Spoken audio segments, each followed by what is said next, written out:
Oh, no, Professor that's fine. Balzac. We should have No, done that's that, fine. I but mean, we're good. But at least this part they saw in the pre-meeting, so it's not an issue. Thank you. Thanks for the reminder. Thanks, Professor Balzac. All right, so I think we're good then. Ready to go on to the next portion of our presentation? All right, so I will stop sharing so that the India team can go ahead and share their slides.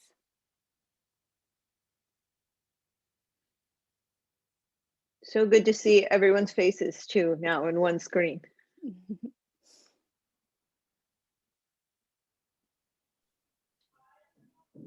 Ma'am, shall I begin?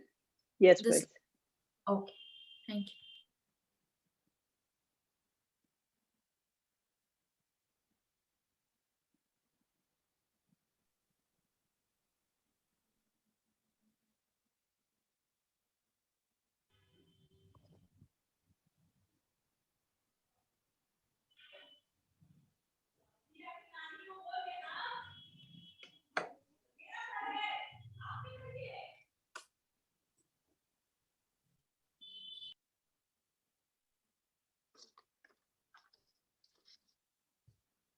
Namaste. A very good morning to everyone from US and good evening to everyone in India. Also, a very warm welcome to Dr. Conway and our friends from Rollins. I hope all of you are doing great. And it's an absolute pleasure to have all of you here together today. Since this is our first interaction of all of us together, we would like to offer all our friends from Rollins a virtual tour of our country, India. To begin with, I, Arpita, would like to give you a walkthrough through the geographical tour of India. But before that, let's have a quick look at our country, depicting the vast, enriched heritage of our country.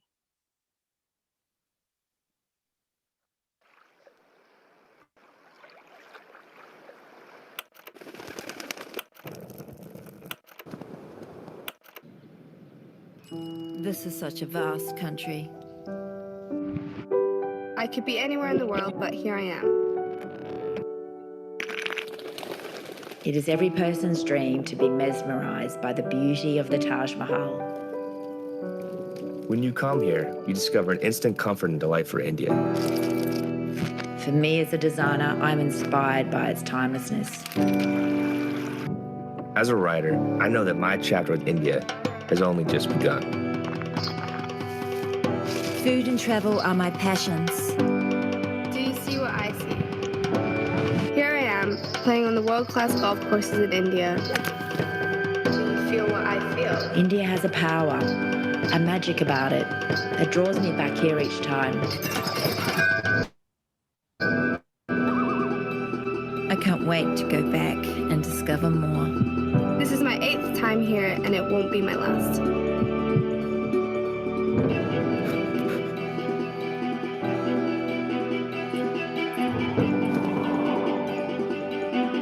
They are travelers, not citizens of just one nation, who find ways to make home in places that invite them in. And India is not just incredible, India is acquirable. It won't just accept you, but pull you in with open arms, allowing your passions to find peace.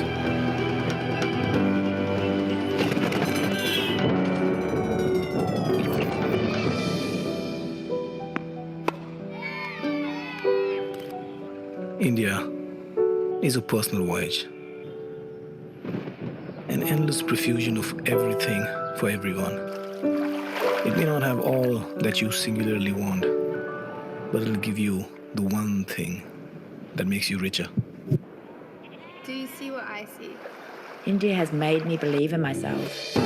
Everywhere you go will have a secret to share with anyone could give you a memory to take back forever.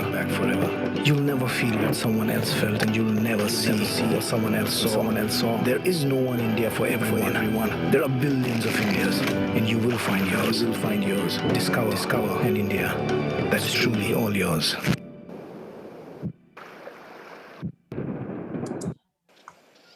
I hope everyone enjoyed the video and it was able to deliver a brief view of India. So moving ahead, India is a vast country displaying various geographies across its area.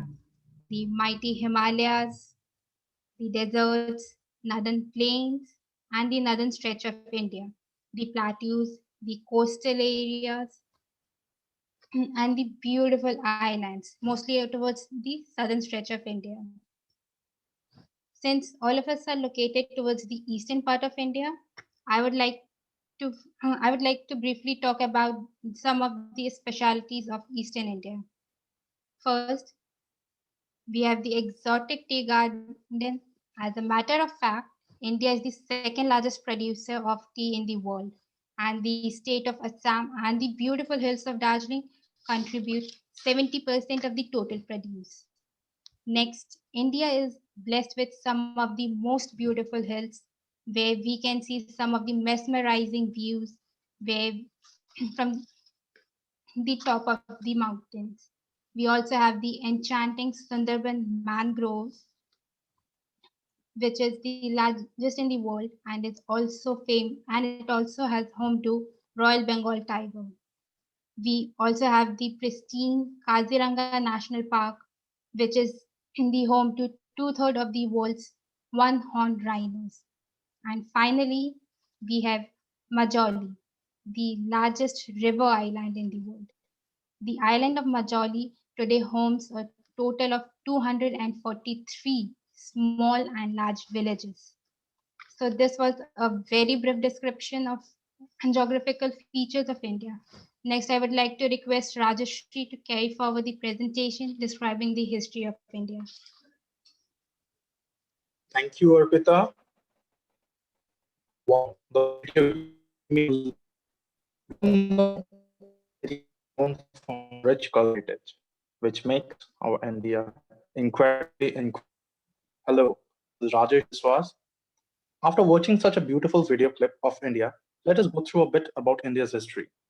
We were under British rule for a very long time. You all be familiar with Mohan Gandhi and his non-violent movement. He believed that everything should be dealt in a non-violent manner. In 1947, we got our independence, and now we live in modern India, which is world's largest democracy. Even COVID-19 vaccines are manufactured by different companies in India. I would now request Srinwanti to continue with the virtual tour of India. Thank you, Rajoshi, for explaining the history of our country so beautifully. Hello, everyone. I'm Srinwanti Guhorai. Now we will look into some interesting facts relating to the socio-economic fabric of India. As we know, India is the second most populous country after China. It covers nearly 1/5 of the world's population, with the median age of the population being 28 years, which implies that India has a youth population in majority. Here we find a huge linguistic diversity, having 22 different official languages, Hindi being the most spoken one with no specific national language. Coming to the education system of India, the least age for a child to join a formal educational institution in India is 2 years, and the highest degree that is awarded in the country is that of a postdoctorate. Education in India is primarily provided by private and public schools. There is a significant difference between the private and public education on various aspects. Public sectors offer a considerably affordable education. The government of India aims to provide free and universal primary education to all children. Now here, I'll be giving an overview of the usage of the internet and smartphone in India. India has the second largest online market in the world. Generally here, the urban internet users are higher compared to rural. Smartphone data is widely used across the country. Lastly, Indians form the largest user base of the Facebook application as of 2020. That's all from my side. Thank you all for being with me. Now I would like to pass it on Trikal to continue with the presentation. Thank you. Greetings everyone, my name is Trikal Kumar Paul. We saw some beautiful presentations on India's geography, its history and its culture. I hope all of you loved them as much as I did. I would be speaking on a different topic though, which is Indian cuisine. Now, if you have ever tried Indian food, you would know about its vibrant colors and the sheer variety of aromas and flavors in it. What is in our cuisine though? We have a ton of snacks in our cuisine, these quick and easily available dishes that we absolutely adore. And while most of our snacks originated from being made in homes, they can be easily had in the countless street vendors across India. If there is a place where people visit often, you will find a street vendor selling your favorite snack.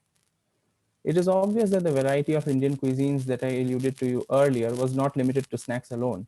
There are full meals that we love having and serving. With choices in staple food, vegetables, dairy, and animal protein, the combinations are endless. India is a great place for people with a sweet tooth as well. The diversity in our sweets is an extension of the diversity in our culture. To discover the variety in Indian food is an exciting journey. Now, you might have heard that India is a land of vegetarians. At least I have talked to people who thought like that, but it is far from the truth. While it is true that the north and northwestern parts of India have a sizable population of vegetarians, but southern, eastern, and northeastern Indians like me are largely non-vegetarian, with less than 30% Indians being vegetarians. There are multiple reasons behind this. Some of it we would find in the differences in geography, and some of them could be due to historical reasons. Up next, we have a video which contains a selection from the endless world of Indian cuisine. After the video, Rakesh Sharma will be presenting India's fashion, music, and dance to all of us. I hope you enjoy this video. Thank you.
Thank you, Chain of Change 2020, for providing us with a platform to explore and learn. And thanks to my fellow mate Trikal for making my mouth watering. And it's your Rakesh Sharma from Darjeeling. So now on my part, I would like to take you to the journey of music, dance and fashion, the most important thing in the current area. As we know, India is a diversified and a secular nation consisting of cold Himalayas to the rainforest to the desert. So, India practices different types of clothing or fashion mainly depending on its climate. So, it differs on its climate and its geography, differing from north to south and east to west. But it also unites together and claims that they belong to a zone in between the Himalayas and the Indus Valley and making it the Hindustan through its gesture to respect each other and the guest in their own unique style of greeting each other. So now moving on to the other slide of my part, I have music and dance as both are correlated, and as we know, India is a diversified culture. So when we talk about dance, music or fashion, it mainly comes from its culture, tradition, what is being practiced by them. In India, music and dance, it mainly tries to show the connectivity of human with nature, and it also tries to showcase how we depend on it by worshipping it and also by promoting the religious practices what are being practiced in India since ages through music and dance form. As India consists of different culture and tradition belonging from different geographical location, so it slightly differs from each other, but they all tries to show that they belong to a single nation known as Hindustan. India is only the nation in the world where the dance and music are acclaimed and worshipped to be spiritual.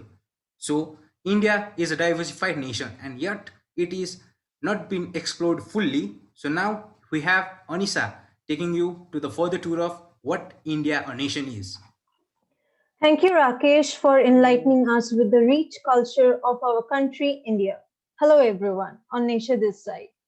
Taking forward, I would like to address the famous personalities who made a significant contribution to the field of science, sports, literature, business, politics, etc.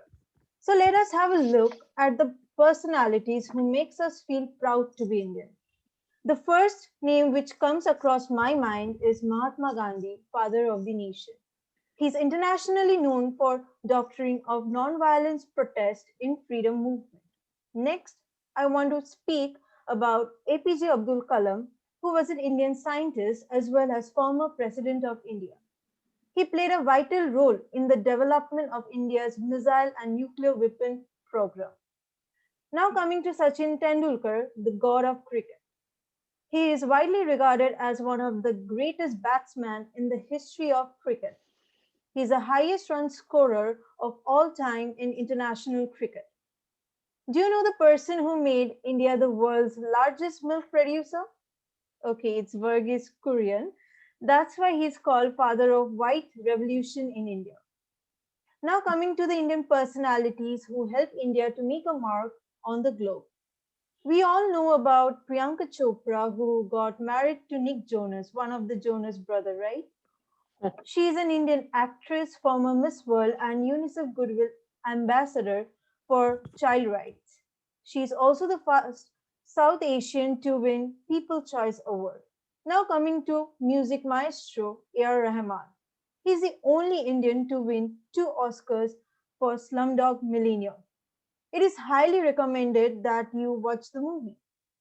Now in the next slide, I would like to address the Nobel laureates who brought glory to our country. Rabindranath Tagore was the first Indian as well as Asian to receive Nobel for his work Gitanjali in 1913 and Abhijit Vinayak Banerjee being the latest in 2019. In between, 8 other recipients earned an award in the field of physics, chemistry, medicine, literature, peace, and economics. It's a matter of pride as 50% of the Nobel laureates come from eastern part of our country. Now I'd like my team member Adhita to take forward this presentation. Thank you. Thanks, Anisha. Hi, this is Adhita. I'm here to explain one of the most important and interesting characteristic of India. That is the diversity among Indians about their religious beliefs. As per our constitution, India is a secular country, meaning each religion that prevails in India has equal status, rights, importance, recognition, and as well is equally supported by Indian government. As we can see in the next slide, there are many religions like Hinduism, Buddhism, Islamic, Christianity, Sikhism, and many more. Even though each of the religion is quite a bit different from other, we are known to enjoy each of the festivities of each religion with equal enthusiasm. And we are also lucky to have holidays on each occasion of each religion, irrespective of our own. Even though there are so many diversity, we are proud to say that we have come above it all and are able to find unity among the diversity. Now we are only known as Indians. We hope that you have enjoyed your virtual tour of India as much as we have while giving you the same. And hopefully we have created enough interest in you to visit India physically for once, because it is really only the tip of the iceberg. Thank you. We are looking forward to work with you. Namaste.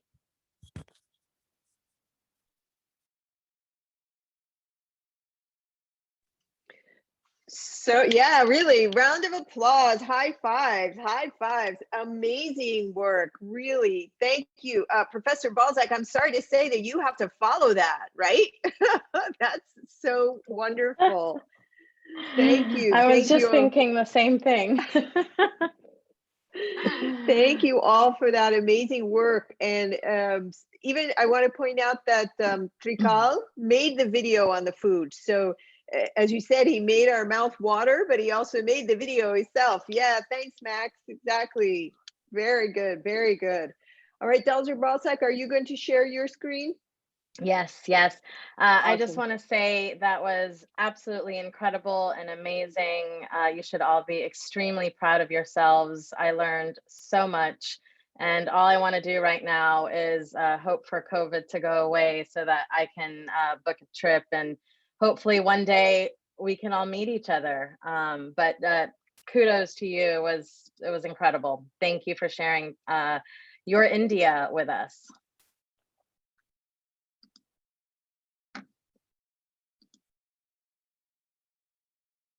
Okay, so as Dr. Conway said, I have to follow you. Can you all see my screen? Oh, I can't hear. Can you put it into the Yeah, slideshow? There you go. That'll presentation. help. There we go. Awesome. There we go. Thank you. Okay, perfect. So I am Professor Balzac Arroyo, and I am an assistant professor in the Department of Social Entrepreneurship here at Rollins College. And this class, Strategies for Changemakers, is a core course in the major. So all majors and minors do have to take this course. And we are extremely grateful and excited for the opportunity to be part of Chain of Change this year. So I'm going to kind of briefly go over this because I understand that you all already have had a primer on social entrepreneurship. So social entrepreneurship is businesses aiming to address social and environmental problems. They're not just focused on maximizing profits, but they are very mission-centered and really emphasize, as you can see on the right, the triple bottom line, people, planet, and profit. These organizations can take on many forms. They can be for-profit, non-profit, hybrid, and all businesses have the core mission of achieving some sort of social impact.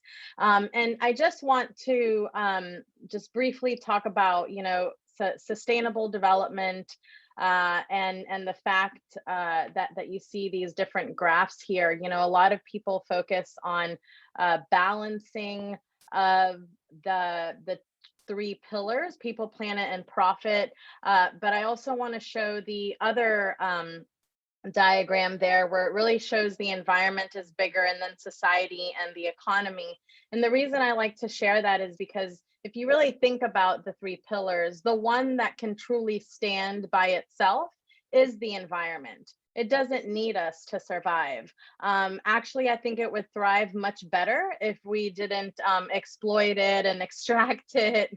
However, if you think about us, right, we need nature to survive. We as humans need to breathe, and we need water and clean food. And if you see many of the places where people suffer the biggest injustices, it is because they don't have a clean, healthy, and safe environment. And then lastly, the economy.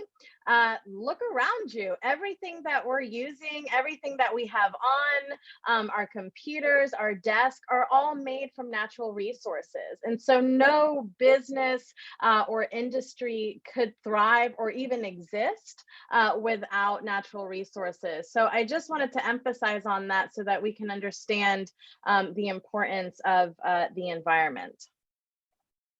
Oh.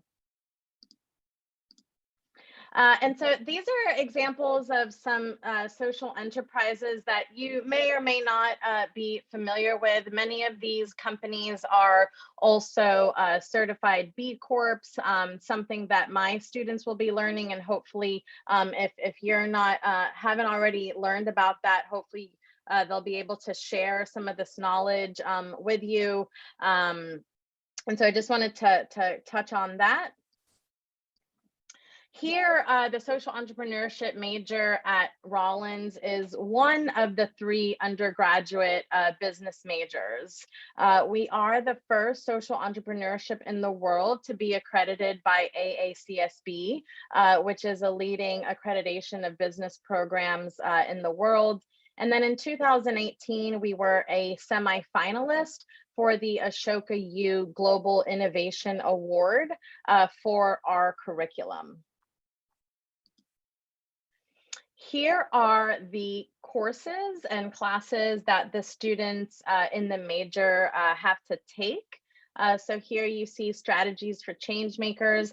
Before students take this class, there is a prerequisite, so a course that they have to take ahead of time, and that's called Social Entrepreneurship Leading Change. They also take courses on global development, economics, financial and managerial accounting.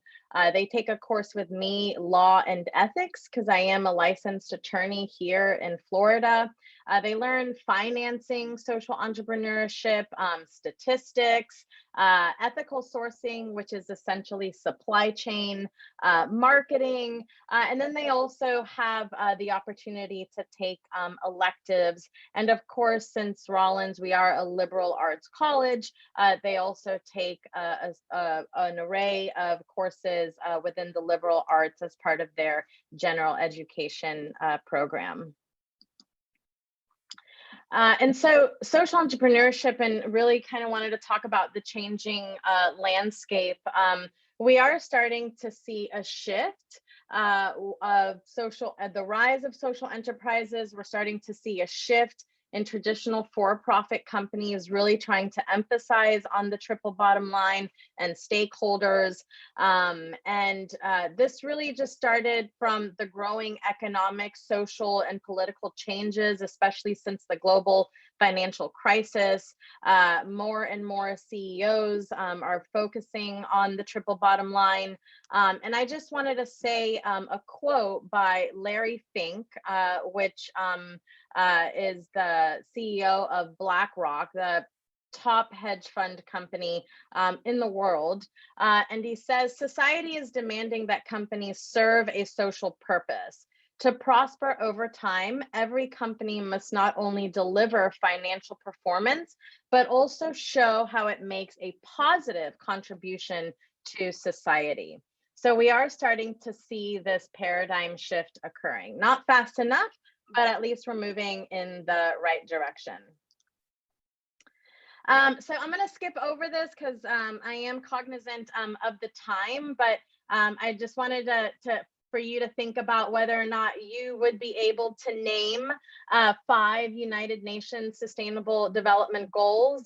Maybe we'll do this at the end in April, and you'll be able to name all of them. But in case you don't know exactly what all of those are, you can see them here. There are 17 Sustainable Development Goals.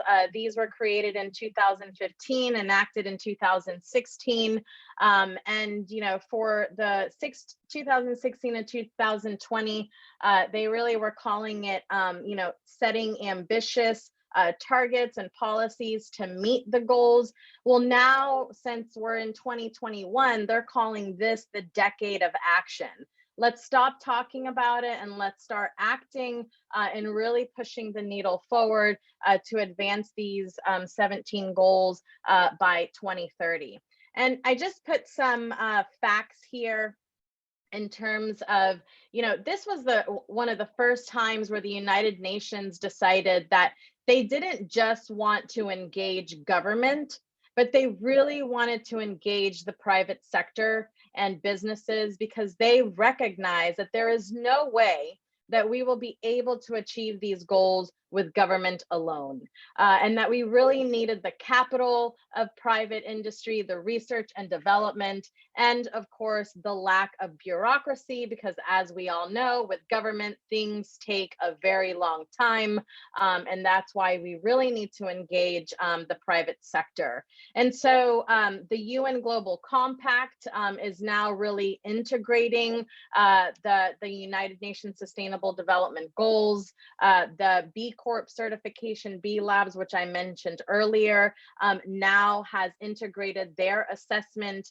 through the SDG Action Manager for businesses to be able to set targets and advance the goals as well.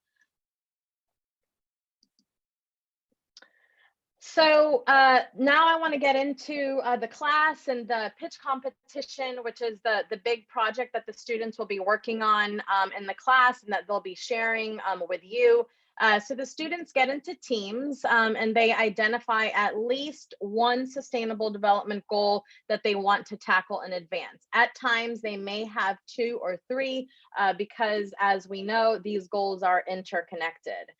Students then go through the steps of human-centered design thinking. I apologize for the many acronyms in this, but HCDT, human-centered design thinking, and they'll go through phases of inspiration, ideation, and implementation. Through this process, students will do research on their problem on both a local level and a global level, and I like to call that glocal. And then students are required to gather empathy, right? Because we want to ensure that we're working with the end user, that we're learning from the community, and that we're learning from experts as well. So there'll be a minimum of 6 interviews that they have to do in order to get more information. And then students will go through ideation by brainstorming ideas and solutions to their design thinking problem. And then once they determine a solution, they will prototype, they will create the business model canvas and create a pitch focusing on all the main points of the ideas for good, which is I4G, pitch rubric, and BMC being business model canvas. Here at Rollins, we have so many acronyms. I figured I needed to add some in here for social entrepreneurship as well. So these are slides that I took from the hub because our students connect and partner with the social impact hub that we have on campus. And they are really the ones that drive the pitch competition. It is a campus-wide competition, so it's not just my students competing. It can be students from Crummer, the graduate school where Dr. Conway teaches at. It could be a student, in English major that maybe has a, great idea and they want to pitch and be part of the competition.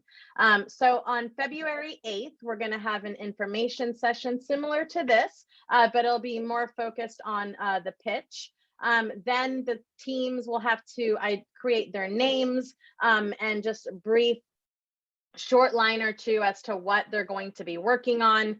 On March 8th, the students go through a process of mentoring. It's kind of like a speed networking, speed mentoring, where they'll jump from mentor to mentor and they'll pitch their ideas quickly and get feedback from those mentors.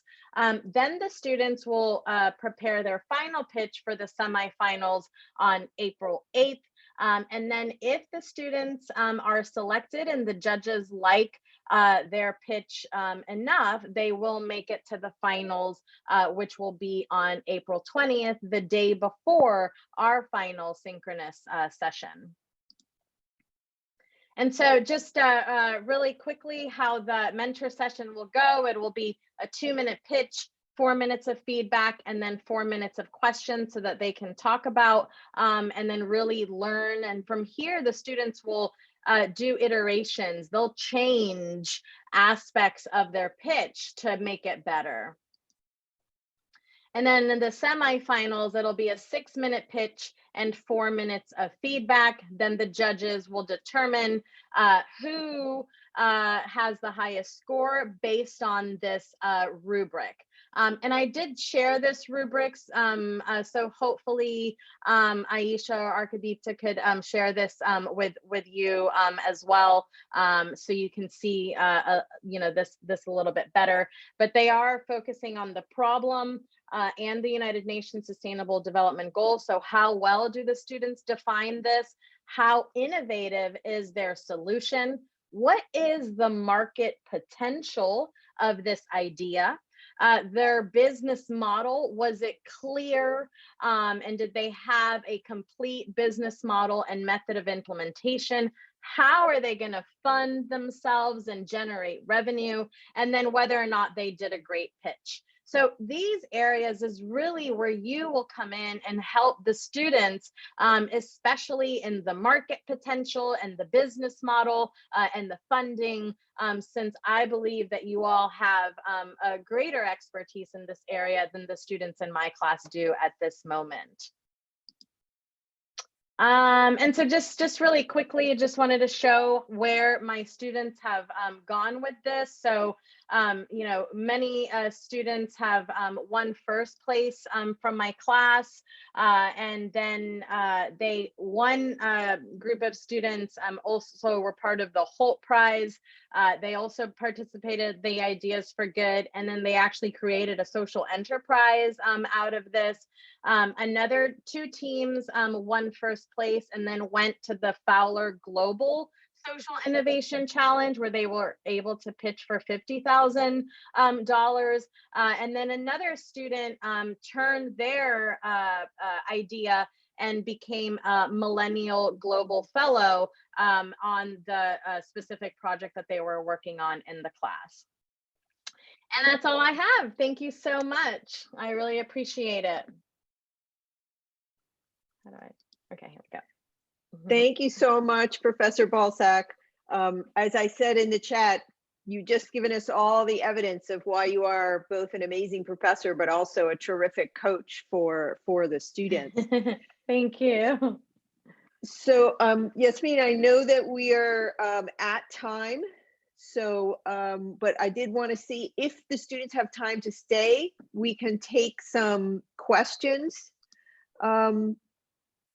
from the students, if you're able to stay. I do realize, as I say, we're over time. So if you have a class that you need to go to, but before anyone leaves, I want to ask if you're able to put your camera on, and I'm going to ask Professor Mesbah to take a screenshot so that we capture the wonderful participation from all of our students. And this may go on to our Facebook page for Global Links and for Chain of Change. So we always like to say, if you don't want your name and your photo together, now is the time to change the name that appears on your Zoom screen. So if you're not worried, there's no action needed, but we like to just remind folks of that. So are we ready? Professor Mesbah, you want to give us a countdown? Yeah, if you all are ready, just keep your smiles on, because there are 2 screens, so there's no way to know which screen you'll be on. So just keep your smile up. All right, are you guys ready? Yes. Here's the first one.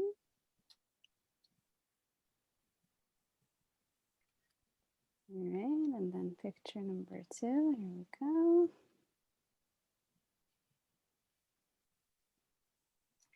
Oops, sorry, hold on. One more. Not very technically savvy. All right, there we go. Thank you all. Right, great. So as I said, if anyone needs to leave, I don't want to keep anyone from going to their next class. But if we do have about 5 more minutes before we hit the hour, if anyone has any questions for us. Or Dr. Banerjee, if you would like to add any thoughts or comments. I just want to say I apologize. I do have to go because I have to run to campus. But this has been an amazing experience. We are super excited to be working with all of you. And I hope that we all learn and grow together. Thank you for a wonderful presentation today, and y'all have a wonderful rest of your day. Thanks, Dr. Professor Balsack. Thank you. Bye. Bye. Dr. Banerjee? The first thing that I would like to say is I'm so excited. I thought I was a global student, and this is the first time I'm getting this opportunity, because this is my first time teaching so many equal number of students, equal number of Indian and American students on the same platform. So this is, like we say, every classroom is a learning experience for a teacher. So I can imagine how many times multiplied my learning will be. So I look forward to hearing from the students of Rollins And as we get into more of those asynchronous classes and I read your notes, I'm sure I will be enjoying this as much as you will. Thank you. Great. Any questions from the students? Dr. Conway, I just had one question. Yes. If you, this is for the Rollins students, if you did not understand my accent of English, then please feel free to tell us, because very often we speak so fast that the other person who is not used to my accent does not understand. So that way it was an experiment for you today. If you do not follow our accent or the speed at which we are talking, so make sure that you let us know. We'll try to adjust, because very often we will also ask you to repeat. We will not follow words you say. So we do that often. So feel free to tell us, please. Thank you. Great. Any thoughts or reactions to that from the Rollins students? Give us maybe an emoji or a visual. Did anyone have trouble following any of the English? No. For me, I want to give a big applause, right, for the excellent English. I didn't have any trouble understanding it all. So 2 thumbs up. Okay. So we will definitely be following up, whether it's Professor Balzac, Dr. Banerjee, myself, Professor Mesbah. We will follow up with you all on some details. Our first job is to get the teams formulated, and for the Indian students to get you assigned to an entrepreneur. But I hope you can see the path that Professor Mesbah set out from the very beginning of the presentation, that this parallel path that you're on in a goal toward mentoring an entrepreneur and toward creating an ideas for good pitch has a lot of opportunity for intersection for you to teach each other and learn from each other. So unless you have any questions, we're all set to go and say good evening or good morning or goodbye as you wish. Any questions? Okay, Skylar's waving goodbye. So let's join Skylar. Thank you all. Thank you all. Dr. Banerjee, if you can stay on for a moment, our India team, if you could stay on for a moment, that'd be great.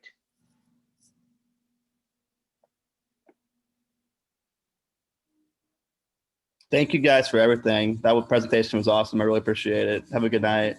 Thanks, Skylar. Thank you, Skylar.